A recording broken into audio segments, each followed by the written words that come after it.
je suis dans une grande joie aujourd'hui de vous apporter un nouvel enseignement. Je voudrais vous parler des paroles vaines. Qu'est-ce que sont les paroles vaines? Est-ce qu'il y a une incidence à prononcer des paroles vaines? Jésus nous en a parlé. Il a dit dans Matthieu 12, 36 à 37, il nous donne réellement un avertissement solennel. Je vous dis, au jour du jugement, les hommes rendront compte de toute parole vaine qu'ils auront proférée.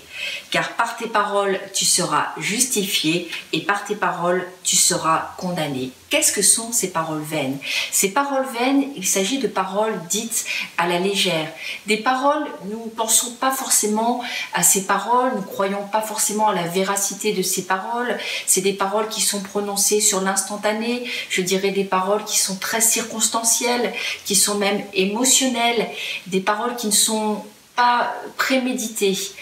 Et ces paroles-là ont réellement une influence et un impact qui peut être très négatif. Il y a un danger de prononcer des paroles à la légère. Et je voudrais vous entretenir là-dessus. Dans le cadre de mon ministère, j'ai pu voir des gens qui ont prononcé des paroles vaines sur eux-mêmes et qui le font même régulièrement. Et je vois vraiment que leur état psychologique, leur état physique et même leur état spirituel peut s'en ressentir. Je crois vraiment qu'il y a un impact fort par rapport à ça. Et à contrario, je vois également des gens qui sont très positifs. Je voudrais vous dire que quand nous disons quelque chose de négatif, souvent nous pouvons dire « mais ce n'est pas la réalité de ce que j'ai voulu dire ». Nous disons « je voudrais mourir, je veux tout abandonner, j'en ai assez, je suis vraiment lasse de la vie, etc. » Je dis « non, ce n'est pas la réalité de ce que j'ai voulu dire ». Et je voudrais vous dire que même en disant cela, cela minimise pas la portée et la puissance des paroles que nous venons de dire à la légère. Ça continue de courir et c'est comme une sorte de malédiction que je vais poser sur ma vie. Et cette malédiction ne va pas s'arrêter comme cela. Il y a un exemple très fort dans la parole de Dieu que nous pouvons retrouver dans Genèse 27, versets 12 à 13. C'est l'exemple de Rebecca qui va vraiment forcer, ou plus exactement persuader son fils Jacob d'aller arracher une bénédiction auprès de son père. Et cette bénédiction n'est pas du tout à l'origine prévue pour lui, mais bien sûr pour son frère.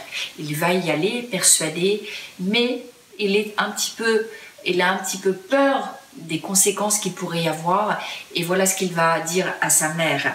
Peut-être mon père me touchera-t-il et je passerai à ses yeux pour un menteur et je ferai venir sur moi la malédiction et non la bénédiction. Et Rebecca, à cela, va répondre à son fils que, écoutez bien, que cette malédiction, mon fils, retombe sur moi. Elle n'a pas pris en considération à ce moment-là, je pense, l'effet que pouvaient avoir ces paroles qu'elle-même s'est auto-imposée sur sa vie et sur sa destinée, puisque plus tard, et bien plus tard dans la parole de Dieu, nous voyons Rebecca en train de dire à son mari « Je suis dégoûtée de la vie. Pourquoi continuer à vivre ?» Nous voyons une femme réellement dont le caractère s'est assombri. Rebecca n'était plus la même. Et je crois vraiment que les effets de la malédiction ont couru sur elle. Et je crois aussi, parce que la parole de Dieu ne nous dit rien sur Rebecca, mais je crois qu'elle n'a jamais vu la bénédiction de son fils. Elle n'a jamais vu son fils jouir de la bénédiction qui était un leurre et une tromperie devant Dieu. Je voudrais que vous soyez encouragés à travers cet enseignement.